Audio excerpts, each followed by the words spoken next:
বিদেশি franchise tournament খেলতে যাওয়া তাওহিদ হৃদয় সোহানদের নিজ দেশে একটা বড় টুর্নামেন্ট আছে। এটা যেন এখন আক্ষেপই বটে। কারণটা ছোট করে বললে বিতর্ক বিপিএল এর আরেক নাম, যেখানে প্রতি মৌসুম শুরুর আগে থাকে নতুন স্বপ্ন আর শেষটা হয় অভিযোগ, অনিয়ম আর হতাশার গল্পে। তাই তো সেই সব কিছু এবার বন্ধের পথে। তবে সেই চেনা চিত্র বদলানোর অপেক্ষায় থাকবেন ক্রিকেটাররা। অবশ্যই অনেক বড় লস, কারণ বিপিএলটা অনেক প্লেয়ার শুধু বিপিএল খেলে, তাদের জন্য অনেক ক্ষতি হবে। But at the same time এটাও দেখতে হবে, যদি ভালো ফ্র্যাঞ্চাইজ না পাই, বারবার এরকম বিতর্কিত বিপিএল হয়, সেদিক থেকে তারাও রাইট আছে। বাট আমি অ্যাজ এ প্রফেশনাল প্লেয়ার হিসেবে বা প্লেয়ারদের সাইড থেকে আমি বলতে চাবো যে বিপিএলটা হোক। বাংলাদেশ প্রিমিয়ার লিগ, সংক্ষেপে বিপিএল, মাঠের ক্রিকেটের চেয়ে অনেক বেশি আলোচনা এসেছে মাঠের বাইরের ঘটনাগুলো নিয়ে। কেউ বলেন সমস্যার লিগ, কেউ ঝামেলার লিগ, আবার কারো কাছে এটিই যেন বিতর্ক প্রিমিয়ার লিগ। এখন বলুন তো, এক বছর বিপিএল না হলে কি হবে?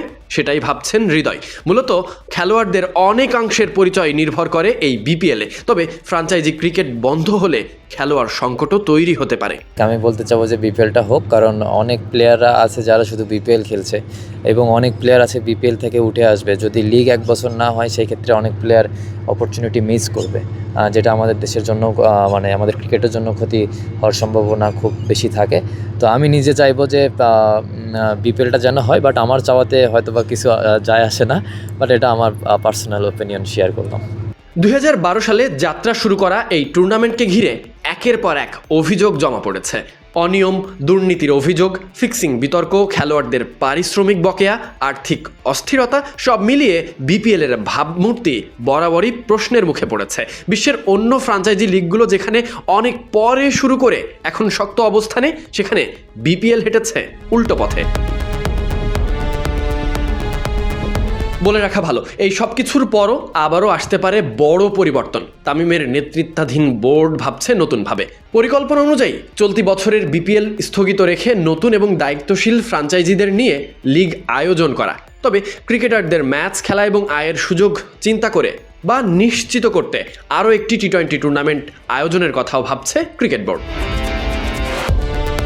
এছাড়া দীর্ঘদিনের বিতর্কিত বিপিএল নামটি বদলে সম্পূর্ণ নতুন পরিচয়ে ফ্রাঞ্চাইজি লিগ শুরুর কথাও ভাবছে অনেকে বোর্ডের ভেতরে। কারণ বারবার বিতর্কিত পারিশ্রমিক জটিলতার আর্থিক ক্ষতির অভিজ্ঞতা থেকে আস্থা করতে পারছে না ফ্রাঞ্চাইজিটি। ফ্রাঞ্চাইজি, সমর্থক কিংবা খেলোয়াড়, সবার একটাই অপেক্ষা, দেশের সবচেয়ে বড় ফ্রাঞ্চাইজি লিগ কি এবার সত্যিই বদলে যাবে, নাকি নাম বদলেও থেকে যাবে পুরনো সমস্যা? সেই উত্তরের অপেক্ষায় থাকতে হবে আরও কিছুটা সময়।